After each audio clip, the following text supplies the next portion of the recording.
tips for planning the perfect party, a perfect event, or even perfect wedding in that case. Let's face it, I like to say this all the time, a wedding is an elaborate party.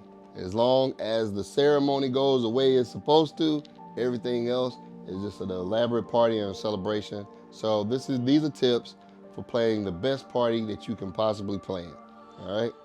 Tip number 1 is about the floor plan, and this has a few different parts to it. I'm gonna give you some advice for where to place several different things in the room, all right? First thing is, of course, as I'm a DJ, we're gonna talk about where the DJ is placed, all right, and the dance floor, so to speak. Those two things go together. So make sure that your DJ is close to the dance floor. Don't put your DJ in some obscure corner, some way out of the way type of place. We understand that you, as the guest of honor or the bride and the groom, are the center of attention. We understand that we are just the entertainers and we are the vendor that is providing entertainment for your day, and we're not going to try to overshadow you, but we do need to be close to the dance floor so we can engage with your family and try to make that experience the best it can possibly be. If you put the dance floor, say, in the middle of the room, and you put the DJ way over in the corner, we will not be able to do that as well, and you will not have as good a party as it would have been otherwise. So put your dance floor in the middle, in the front of the room. More is the best place to put it, all right? Big open area right there in the front, and have tables basically around the dance floor the best you can. Put your DJ close to that dance floor. If you want to put your sweetheart table or maybe your birthday table or something of that nature right in front of the dance floor, right dead center, so you can be the focus of attention, totally cool. Put us to the right or left of the dance floor, something but close to the dance floor where we're not out of the way, all right?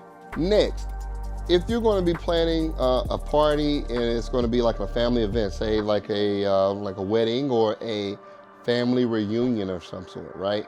You're going to have some older guests at your wedding. This goes back to the floor plan. Our speakers as DJs are going to be pretty loud. We try to be very,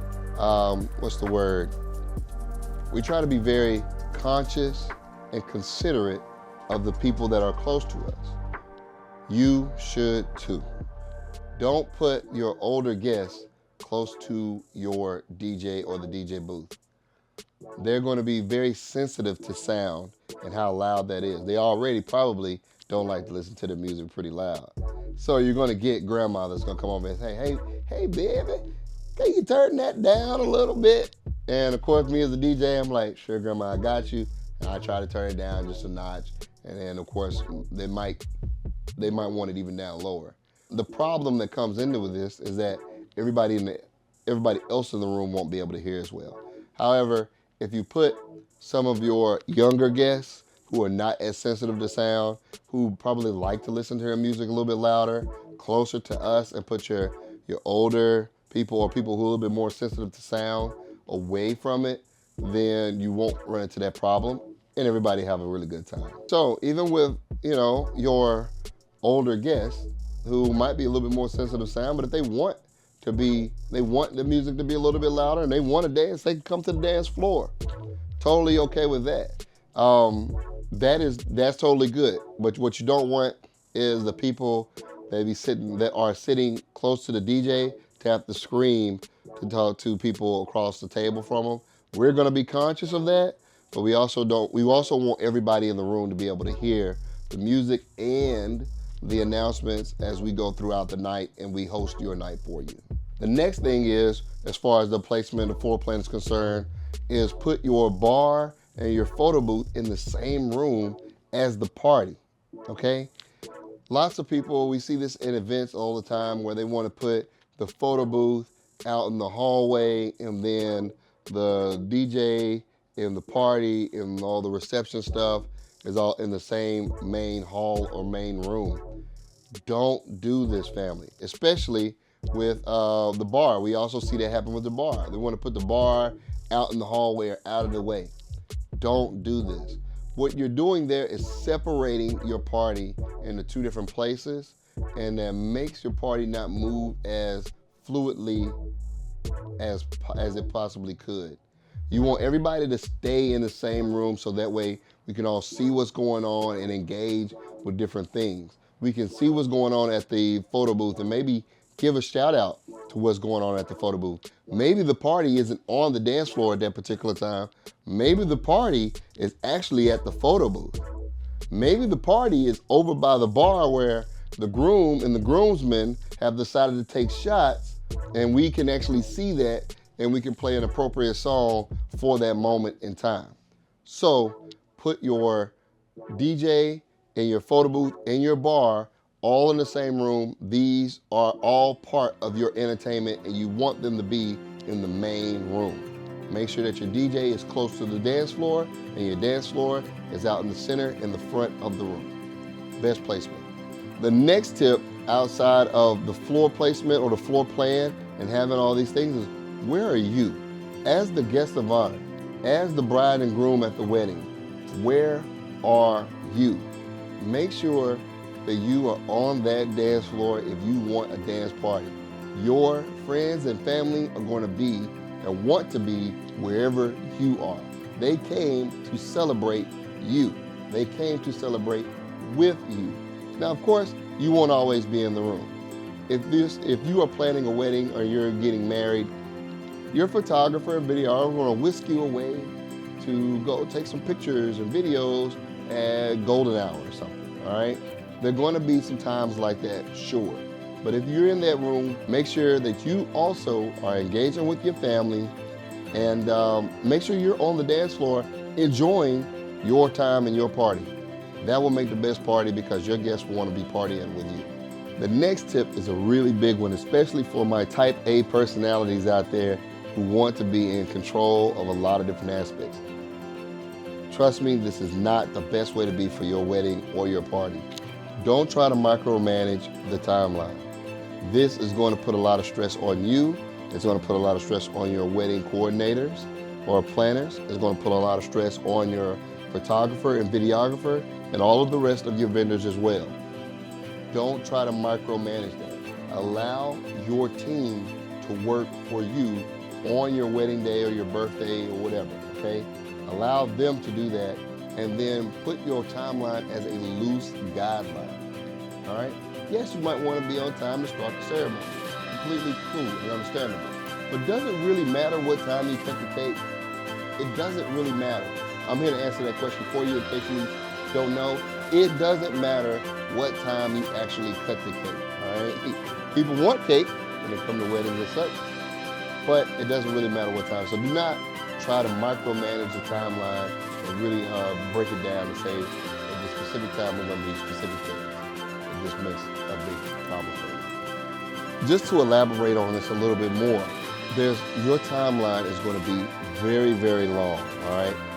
Your coordinator is likely to have every single aspect of your wedding day or your event listed in this timeline, and there's going to be 20 or 30 different lines or things to do there. Likely something is going to go wrong, and you're more than likely not going to stay on that timeline. So by, trying to micromanage it, you will draw yourself to stress on your wedding day, on your birthday party or whatnot, okay? For example, there's always seemed to be something, maybe somebody forgets the utensils for the cake, or one of the bridesmaids doesn't get a bouquet and you got to go get it or something of that nature. Those things are going to be things that are going to push you back, but just push you back a couple of minutes. Allow your coordinator to do their thing as your producer for your wedding day or your birthday party and fix that themselves. Don't you try to micromanage it. It will not help you at all. Now, disclaimer, I'm not a wedding coordinator. Let's go ahead and put that out there. I'm not a wedding coordinator, but I've worked with several, and I've been a part of more weddings and more events than the average person. And I would dare say that I've probably been a part of more weddings and events than the average vendor in general, all right?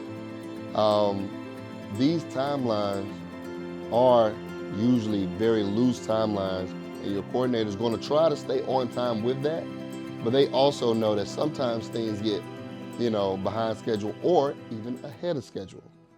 let them handle that part for you, okay? Let them be the ones to endure that stress and make sure everything else should be on autopilot for you and your guests of honor and your spouse or bride and groom and so on and so forth. Next, we're gonna be talking about party time. Party time is great. Look, let's face it, we want to have that experience that's kind of like, you're gonna go to the biggest nightclub in Miami and the place is gonna be jumping.